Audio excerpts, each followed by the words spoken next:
بسم الله الرحمن الرحیم. شروع په نامه د رب ذوالجلال چې مهربان او بخښونکی ذات دی. نن زموږ لومړی لیکچر دی کولډرا او فرست لیکچر دی. نو موږ راځو کولډرا اوپن کوو.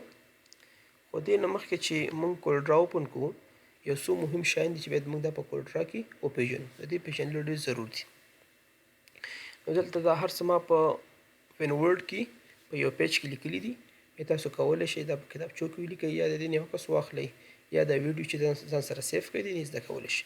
نو موږ لومړی نن په لومړي لیکچر کې دغه زده کوو چې یاره په کولډرا کې موږ د اف یو د څه دپاره استعمالوو، همدارنګه اف دوه او همدارنګه تر اف 11 پورې دا موږ له څه شي لپاره استعمالوو.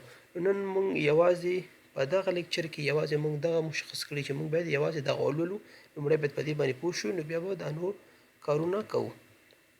که فرض مثال زه دلته یو ریکټنګل راولم، ریکټنګل او دلته رسم کوم او دې نه پکټول راولم او فرض مثال دې ته داسې کلر ورکړم. صحیح ده. دلته اوس موږ راځو لومړی اف یو وهو چې اف یو موږ سره څه دپاره کار کوي. دا چې زما په کمپیوټر کې انټرنیټ دی نو اف یو چې دی ما ته د انټرنیټ هیلپ راکوي او که تاسو چېرته دا ووهئ نو تاسو ته دغه هیلپ نه درکوي. اف دوه ووهو. اف دوه موږ څه دپاره یوز کوو؟ په اف دوه چې دی په کولډرا کې څه دپاره کار کوي؟ دلته لیکلي چې F2 for zoom in، معنا دا چې موږ ته F2 یو اوبجیکټ چې موږ ته څه کوي؟ رانږدې کوي. که زه د اوبجیکټ نه دا داسې تاو کړم او دا کلیک کوم، ګوره دا اوبجیکټ موږ ته څه کړه؟ رانږدې کړه. نو F2 څه کار کوي؟ F2 موږ ته یو اوبجیکټ څه کوي؟ رانږدې کوي. همدارنګه موږ استعمالو F3 موږ څه دپاره استعمالو؟ F2 موږ څه دپاره استعمالو؟ ما F2 ووهه. اوکې، نو که زه په دې باندې داسې کلیک کړم نو F2 موږ سره څه کوي؟ F2 موږ ته دا اوبجیکټ چې دا موږ ته څه کوي؟ رانږدې کوي. مګر F3 چې دی موږ ته د اوبجیکټ واپس خپل زوړ حالت ته راولي. زه دلته اوس F3 وهم چې F3 مې ووهه، ګوره هغه اوبجیکټ یې واپس خپل حالت ته راوسته. نو F2 د څه دپاره کار کوي؟ دې دپاره کار کوي کله چې موږ غواړو یو اوبجیکټ رانږدې کړو. د دې دپاره څه کار کوي؟ F2 کار کوي. مګر F3 څه دپاره کار کوي؟ F3 صرف او صرف دې دپاره کار کوي چې موږ یو جسم یو اوبجیکټ رانږدې کړی وي او پس یې موږ خپل زوړ حالت ته وړو. نو دې دپاره موږ سره دا څه کار کوي؟ او F3 موږ سره کار کوي. اوس راځو F4 دپاره. F4 موږ سره څه کار کوي؟ که چېرته دلته زه یو څو دانې اوبجیکټ رسم کړم، لکه فرض مثال دلته یو بل اوبجیکټ راوړم لکه دایره یا سرکل، او دلته یو بل اوبجیکټ راوړم فرض مثال دا دې ته زه کلر ورکوم، پکټول رالم فرض مثال دې ته داسې کلر ورکوم او دې ته چې دی فرض مثال یلو کلر ورکوم. اوکې، دې مې داسې کلر ورکړم. نو زه غواړم چې یاره په دې درې دانې اوبجیکټ دي ما سره، په دې کې زه یوازې کوم اوبجیکټ باندې چې ما سلیکټ کړي دي، دا کوم اوبجیکټ چې ما سلیکټ کړی دی دا ما ته رانږدې کړي. نو دې دپاره به زه د F4 نه استفاده کوم. خو چیرې دلته زه F4 ووهم نو یوازې ما ته هغه اوبجیکټ رانږدې کوي کوم چې ما سلیکټ کړی دی، ما ته به هغه رانږدې کوي. معنا د F4 کار دا دی چې کوم سبجیکټ باندې تا کلیک کړی وي، لکه فرض مثال دا، او په دې حالت کې ته F4 ووهې نو تا ته به یوازې څه کوي؟ هغه رانږدې کوي. دا د F4 کار دی. اوس راځو د F5 لپاره.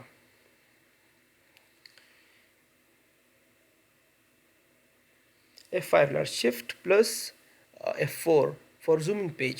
کو چیرې موږ د F4 سره دغه ونیسو، شفت ونیسو، معنا زه شفت F4 وهم، دا موږ ته مکمله صفحه څه کوي؟ زوم کوي. لکه شفت وهم او بیا F4 وهم نو دا موږ ته مکمله صفحه څه کوي؟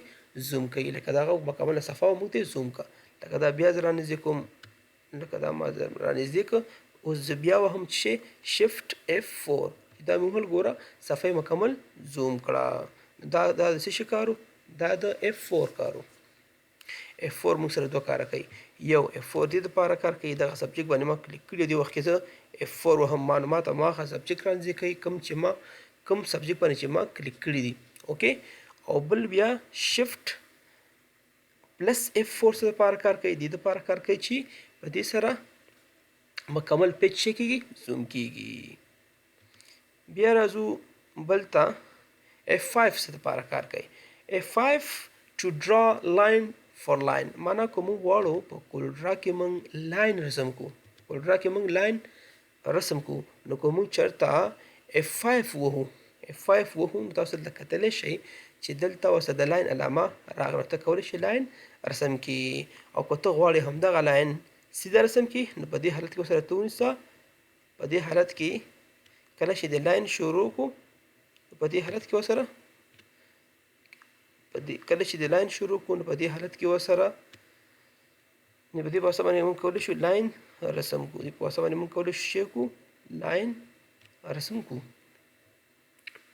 او که ته سره کنټرول ونیسي نو بیا لاین سیده رسمیږي یعنی مستقیم رسمیږي همدارنګه بل چې د F6 دی F6 څه دی for rectangle که موږ غواړو یو rectangle رسم کو نو موږ څه وایو F6 وایو F6 مو ووهه نو زه کولی شم ګوره rectangle علامه راغله ته rectangle رسمولی شي دې نه پس دی F7 for ellipse or circle معنا که ته غواړې سرکل یو سرکل رسم کړي یا الیپس رسم کړي نو ته کولی شي د F7 څخه استفاده وکړي نو که زه F7 وهم نو تاسو کتلی شئ چې دلته د یو سرکل علامه راغله نو ته کولی شئ سرکل دې نه رسم کړي بیا تاسو کولی شئ د پیک ټول په واسطه باندې دې ته یلو رنګ ګرین رنګ everything تاسو هر رقم رنګ ورکولی شئ نو اوس راځم بل سټیپ ته دلته لیکلي دي F8 د څه دپاره یوز کیږي F8 we use for text که غواړو چې موږ دلته لیکنه وکړو نو موږ زه که په F8 باندې کلیک کوم نو ګورئ لیکنه راغله now you can write here everything دلته هر څه لیکلی شي F8 څه دپاره دی F8 صرف د دې دپاره دی کله تاسو غواړئ په کولډرا کې لیکنه وکړئ F8 دې شارټکټ دی دې په نزدې باندې لیکلی شي یعنې تاسو کولی شئ چې دغه د ټول بار نه هم ولیکئ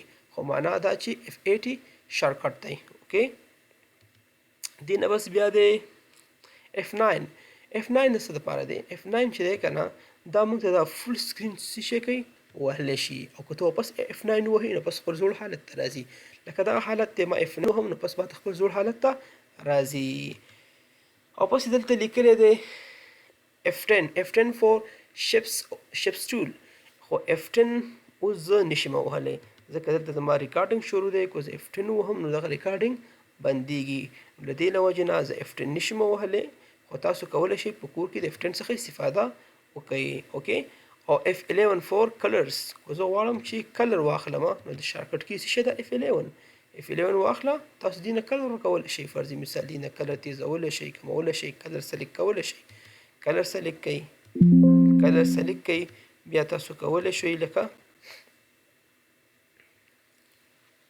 تاسو کلر سلیکټ کولی شئ بیا هر رقم کلر تاسو اخیستی شئ لکه فرضي مثال F12 باندې F11 باندې تاسو کولی شئ چې وکړئ کلر واخلئ نن دپاره همدرس دومره و انشاءالله که ژوند وفا وکړه نو د دې نه پس چې کوم درسونه راځي هغه به بیا انشاءالله موږ بله ویډیو به چې هغه به ټول بار کړي